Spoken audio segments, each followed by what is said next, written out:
திண்டுக்கல் மாவட்டம் பழனி மலைக்கோயில் அடிவாரத்தில் ஆக்கிரமிப்பு கடைகளை அகற்ற எதிர்ப்பு தெரிவித்து கடையடைப்பு போராட்டம் நடைபெற்றது.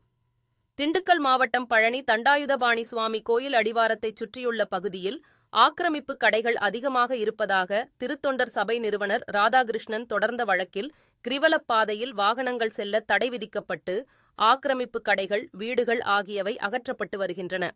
இதனால் ஆயிரக்கணக்கான சிறு குறு வியாபாரிகள் வாழ்வாதாரத்தை இழந்து பாதிக்கப்பட்டுள்ளதாக கூறி பழனி நகர்மன்ற கூட்டத்தில் தீர்மானம் நிறைவேற்றப்பட்டு நகர்மன்றத் தலைவர் உமா மகேஸ்வரி தலைமையில் 33 வார்டு உறுப்பினர்களும் கடையடைப்பு போராட்டத்திற்கு ஆதரவு திரட்டினர். அதன்படி இன்று கடையடைப்பு போராட்டம் நடைபெற்றதால் ஆயிரக்கணக்கான கடைகள் அடைக்கப்பட்டிருந்தன.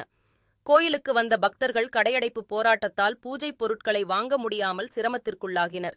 பக்தர்களுக்கு ஆங்காங்கே உணவுப் பொட்டலங்கள், பிரெட், பால் உள்ளிட்டவை வழங்குவதற்கு ஏற்பாடு செய்யப்பட்டுள்ளதாக பழனி கோயில் நிர்வாகம் தெரிவித்துள்ளது.